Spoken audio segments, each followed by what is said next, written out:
Hello, beautiful souls, and welcome to my podcast, Mindful Drinking for Women, which is about just that. I help women get unobsessed with drinking alcohol by getting really honest with themselves about why they are over drinking in the first place and to replace harmful drinking habits with empowered mindfulness, which includes the ability to drink less or to choose not drinking at all. Hi, my name is Jessica Betancourt. I'm a certified life coach and hypnotherapist, and I specialize in addiction transformation. You might hear some samba music in the background. My husband's downstairs jamming it out. So in today's episode, I'll be sharing a little bit about the program that I created to help women naturally move away from alcohol abuse disorder without using rules or regulations or white-knuckling tactics. So as we all know, those don't work and they're painful, annoying, and inciting of self-sabotage. So I don't use that. That's not my MO. And I have found a much more peaceful and relaxed and natural way to move away from being obsessed with drinking. So right now I just have to share this. I'm sipping on this awesome coffee. This coffee that my friend Urte has recommended me. You just put a pinch of ground powdered ginger and like a little turmeric and black pepper in a mug, and then add a little bit of hot water. Swirl that around, like 3 tablespoons worth of hot water. And then you brew your coffee, like however you like it, and pour it on top of that herbal mix with a little splash of whatever milk you like and a little honey, and it is mwah! Just had to share because it's making me really excited and happy right now. So it's a nice little spicy fall treat to warm up your abdomen and help with digestion, help cleanse the liver and the blood, and it is delicious. So okay, try one, please, if you like gourmet coffee drinks. So I get a lot of inquiry about what exactly it is that I offer. So I thought I'd make an episode answering that question. So that's what we're doing today. If you've listened to the very first 2 episodes of my podcast, or if you know me personally and you met me, say, over 10 years ago, you would know that I am a former functional, mostly drunk, almost always buzzed, alcohol-obsessed person. That is who I used to be. Namely, red wine was my kryptonite, and I could hardly even fathom ever being without it. And down the road, even though I was still a drunk lady, I became an alternative therapist, and I worked with clients mostly for depression and anxiety, though I never once, not that I can recall, ever asked my clients about their drinking as a causal or as an exacerbating component in their mental and emotional issues, because somewhere deep in my subconscious, I knew that if I did, then I would also have to start questioning my own habits. A little bit hypocritical, not even willing to look at myself in that capacity until one day I was. But at the time, for a long time, I just wasn't ready and I didn't want to because my vice was so strong and it colored almost everything that I did. My activities involved drinking. My nighttime routine was drinking in and of itself, mixed in with making dinner and taking care of people. And I was scared. I was scared, quite honestly. I was afraid to be without it. Drinking was like my security blankie, and I would feel naked and cold and vulnerable without it, or so I thought. But I ultimately came to the point where I just felt like a hypocrite. I was a working healthcare professional with a couple of kids at the time. I have 4 now. And I was sharing knowledge about living a healthy lifestyle, but also consistently drinking over a bottle of wine a night, and mostly by myself. And I came to the conclusion at one point, a few years ago, that I knew that feeling nauseous, waking up and just feeling like shit in the morning and having to take ibuprofen at some point to get through the day, then again to only drink again at 5 p.m., it was really just not going to be in alignment with who I wanted to be and how I wanted to spend the rest of my life.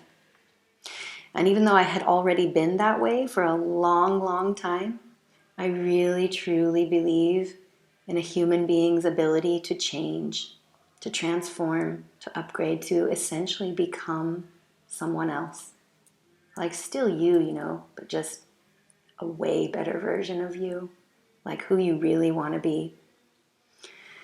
So I believed in that. I still believe in that. I believe in that for others, but I was like being a little chicken shit and not doing it myself until I just decided that I was going to get curious. I was going to get curious about what making that shift would actually look like and feel like experientially.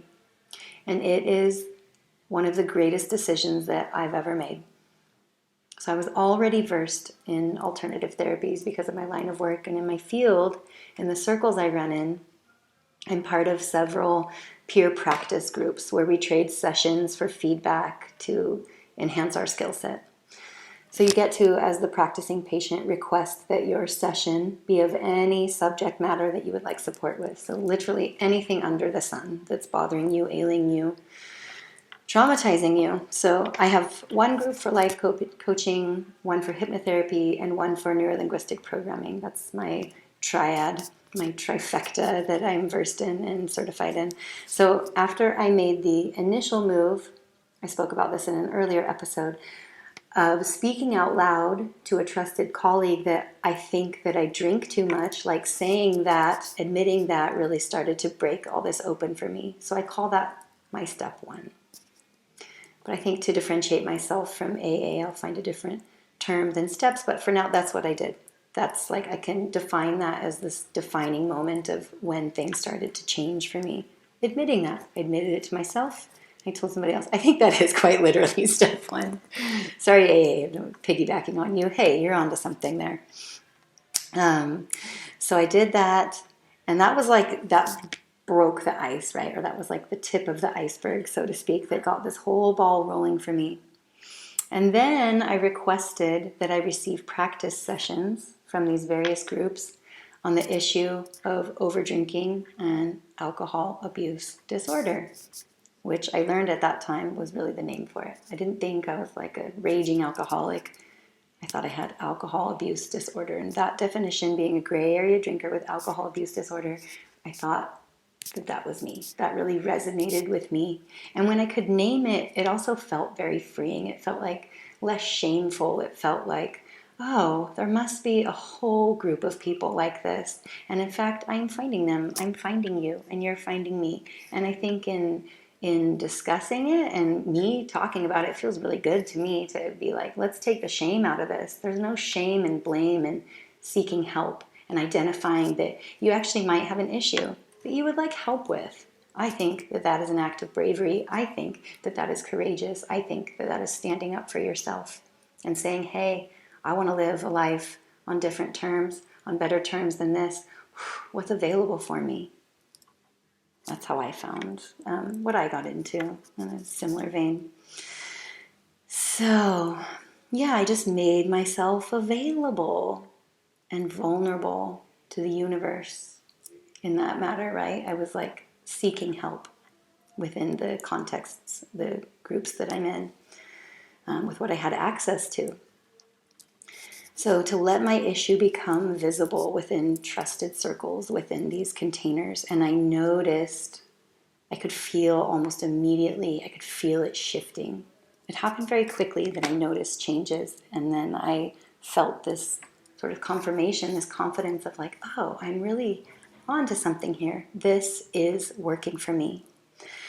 And I noticed that that itching, terrible thought pattern that I'd had that was like always focused on drinking was becoming quieter and quieter, and I felt more at peace, and I could notice my anxiety melting and also my confidence rising, and I felt and looked way better than I had in, well, probably ever. I feel better now than I think I ever have, honestly. And it only gets better as I continue to practice my habits of mindfulness and awareness, and I get more and more invested into spiritual growth. My desire to drink is still waning and waning to the point where I can sense that I will just probably let it go altogether quite easily. probably sooner than later is where I'm headed. But at this point, I really only consume anything alcoholic on Saturdays and Sundays with no hard and fast rules, just mellow. Like I feel really at ease with alcohol and my thoughts and actions around it these days, which is a very far cry from who I used to be, spending upwards of $400 a month on wine at Whole Foods. So because of this, because I was able to create this lasting and lifelong change for myself, I got very excited about creating a container for other women who are suffering from alcohol abuse disorder and teaching them how to make this change as well. So it's called the Mindful Drinking Method for Women, and it works for a specific kind of drinker. So if you are at a point where you can see that your drinking has become a habit of self-harm and distraction from real life, if you're aware of that, if you spend time drinking alone and you have secret behaviors around alcohol that you would be embarrassed if other people witnessed, because for the most part, you seemingly have other aspects of your life figured out and you're doing okay. Like maybe you have a job or a career, maybe a family, maybe you're part of social activities that ought to be bringing you some joy, right? Like maybe you look good on paper, or maybe people might look at you and think that you're doing all right. Why aren't you happy? Maybe people don't even point out that you have a drinking problem, but maybe you feel like you do. And yet you also find yourself just wanting to be alone so that you can drink the way that you want to be drinking without commentary or judgments of other people, or having to be in public. Maybe you just want to like sink into the couch and drink. I know that was me. And maybe you've gotten to a point where you're realizing that this behavior, though it once served a purpose for you, has become damaging. And you are secretly suffering because you feel like you really are better than what you're doing. And you're finally admitting to yourself that you would indeed have more energy, motivation, happiness if you spent more time going to bed sober. And maybe it doesn't bother you so much as to the fact that you are drinking, but maybe what bothers you more is the way that you're drinking. Maybe you can feel shame and anxiety and taboo-ness connected to your habit. And this is giving you alarm bells, and maybe it's time to make some changes in your lifestyle if you want to live the kind of life that you feel deep down is possible for you. One where you enjoy taking care of yourself. It feels natural to not choose alcohol, and you have thoughts that don't revolve around drinking, and you don't plan how you're going to go out and purchase alcohol that day. What if all those thoughts were available to become something else? What if you had all that time back? What if you had all that money back? What if you just had yourself back? And if you think about it, now just take a minute and think about it. Or go get a pencil or a calculator if you need to. How much time do you spend per week drinking and focusing on alcohol? And go get a pen. So this includes getting alcohol, driving to the store, making a purchase, working to earn money to spend on alcohol, the actual act of consuming it, time spent in bars, and then, let's be honest, all the time after that, until you go to bed. Because unless you get drunk and start doing cancer research online, you are likely not making the best use of your time. Time that you drink and then attempt to do almost anything else is in some capacity tainted and limited. But time is the greatest currency that there is. And for me, I wasted so much of it. I can see now how valuable it is. And in parallel to that, we as a collective of bright and talented people with gifts to share with the world are squandering our desires and our abilities, not spending time doing the things we really love and being present and available for the people who we are sharing this lifetime with, our kids, our parents, partners, friends. What are we even doing if we're not making other people's lives better with what we can offer of ourselves? So that's why I made this program, because I believe that women can change the world. Guys, you're cool too if you're here, but This program is for women. If we're too occupied with our own suffering and our private tortures, we're wasting our potential. Our daughters will grow up without feeling connected to us. They'll become distant. God, that was like my biggest fear. Our parents will pass on without us doing or saying what we needed to say.